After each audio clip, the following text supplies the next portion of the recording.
Hello everyone, and now welcome to Game 2 in the series between Gamania's Slam and Apollo's Ball here on Neoplanet LE. Neoplanet SLE. Now, Ball is spawning as the red Terran on the top right-hand side of the map, and now Gamania Slam is spawning as the blue Zerg. Talking about what we saw in Game 1, Ball just didn't seem like himself. He was playing extremely conservatively. He didn't look like he was that sharp, and Slam just capitalized on perhaps a little bit of a rusty Ball here. Excuse me, as we now move into Game 2. Now, I do believe this to be a best-of-5 series, but Slam having a bit of a lead in the round-robin play. Excuse me as I cough on a dust ball. Yeah, a little bit of an advantage in the round-robin play. Now taking a 2-0 lead, and this is going to be very difficult for Ball to fight back. Ball now does not have his work cut out for him. He needs to get back into this game with a victory here. Will he be able to do so? Slam on the bottom left looks as though he should be going for a spawning. No, he's not going for a spawning pool first. He is actually going for a hatchery first, sending one drone to scout and one drone to do a bit of building in just a second. Here we are waiting for that 300. There you go. That was a 15 hatch, followed up most likely with a 15 spawning pool. Meanwhile, drone now looking for a proxy 2 barracks that doesn't exist. As we're moving into the mid game, the early game. So far, Ball pretty much opening up with their standard 1 gas, 13 gas, followed by a barracks. We could see that early Reaper once again. There it goes. Early Reaper foregoing the early Marine. And will this all work out? Ball in the previous game got his gas a little bit later, and he was not able to get the Hellions and get the necessary harassment down. That just set up Slam for a huge economic advantage. He had a license to drone. Drone he did. He cut drone production to train up a lot of units once he hit 50, not even bothering to go to the typical 60 or 70 count, and then just punished his opponent. Now Slam, does he spot this bunker? Yes, he does. Drones now making their way in, and normally the bunker is actually positioned right here. If you position the bunker right here, you actually limit the amount of surface area a bit more, and you are able to hide a Marine in the backfield there pretty easily. There you go. You can now see the Reaper now making its way in. The Reapers no longer having D8 charges will be forced to take down drones, and even going after drones doesn't deal that much damage to them either. So far, one drone looks like it could get taken down. Oh, yes, there it goes as the Reaper now tries to pull away. Does in fact do so, as you are still seeing this continuation. So far, the Reapers, a new Reaper is going to be joining in on the fight. The bunker is nearly done, but the Zerglings are now pressuring that poor SCV. This one Reaper perhaps going to be able to jump up onto the high ground. The Zerglings could make their way over. And is this going to be enough as a new Reaper now joining in on the fight? Another Reaper shows up, and there you go, 2 Reapers, but there is also a Queen now. Queen with a range of 5 actually outranges the Reaper, and that Queen will be able to push back that Reaper with relative ease. There you go, a little bit of dance back and forth as the Queen and the Reaper are dueling it out. There you go, double pistol Reapers, John Woo style, flying through the air, double pistols, jumping up and down cliffs. Is it going to be enough as we are now moving into triple Reaper play? All right, the Reaper with the most amount of hit points joining the fight first. The Reapers, are they going to be able to jump up onto the high ground? Doesn't want to fall into that trap at all, as this Reaper is very low on hit points already. It needs to back off. It needs to let the regeneration kick in. It doesn't look like any more Reapers will be added to this 3 Reaper group. And once the hit points are regenerated, I am curious if Ball is still going to try to pressure fourth.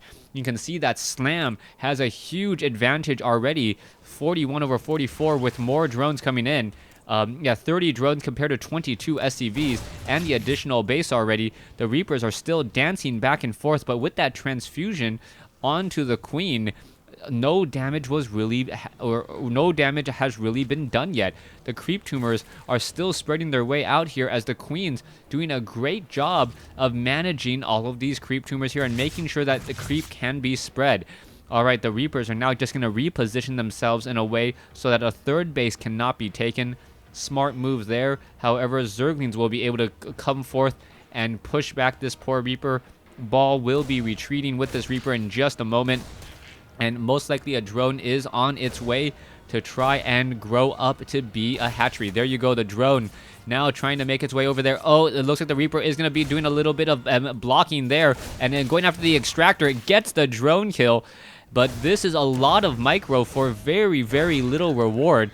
In other words, is the juice worth the squeeze? As you can see, that Ball is just pressuring with a lot of units, or with a lot of expensive units, but has really lost more than his opponent.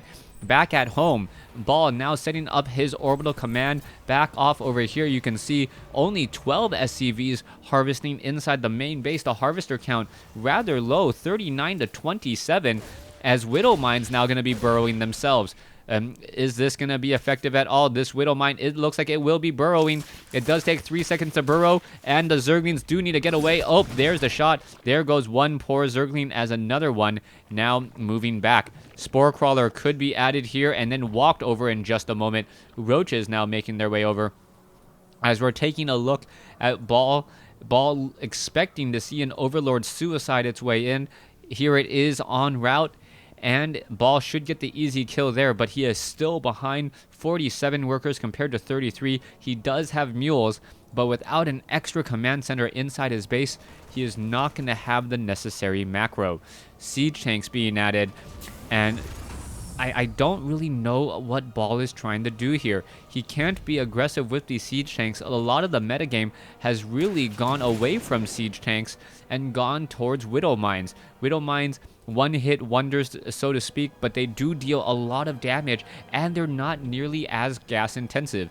The fact that you can train them up 2 at a time, and the fact that they deal so much damage in that one shot is a good sign. And the fact that a lot of Koreans and high-level players are using them is a good sign at just how versatile they are. Ball has caught up in terms of supply. His army is slightly larger, but he is not pressuring or engaging with that army.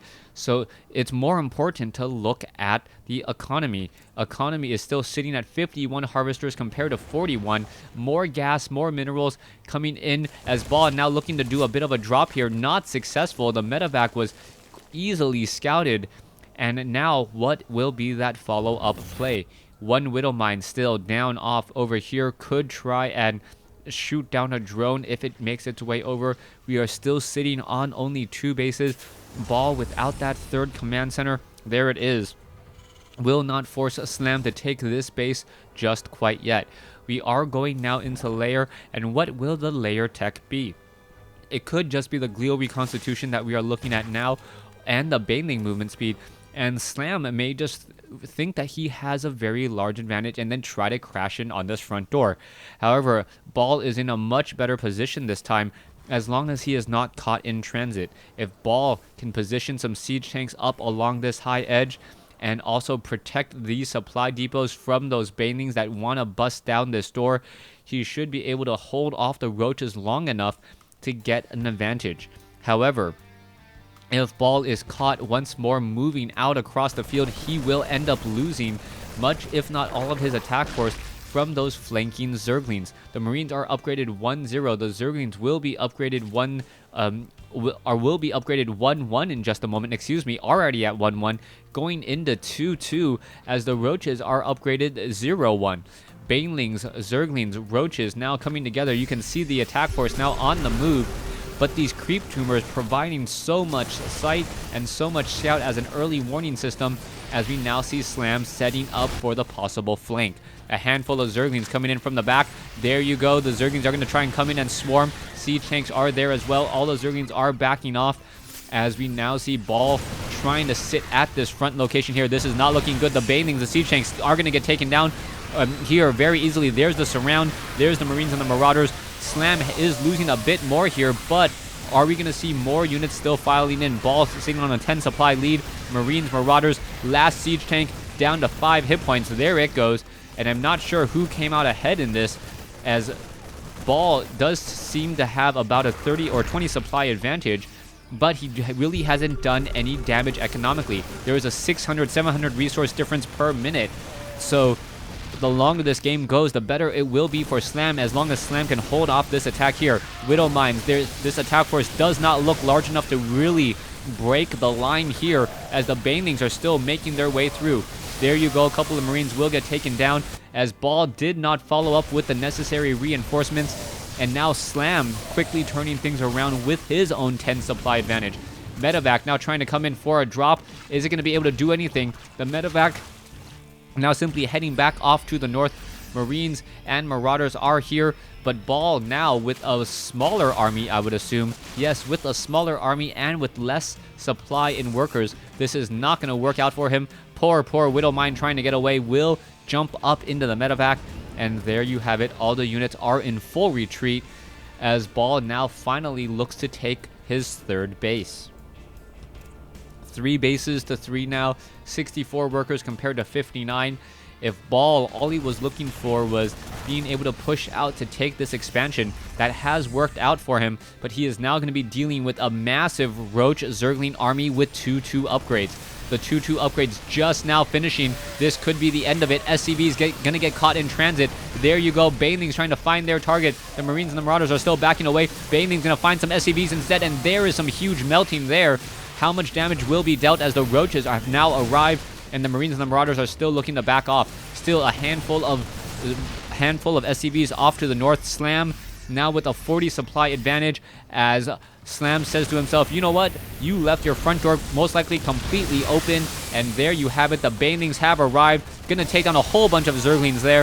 The front door has been broken, and Ball does give the GG.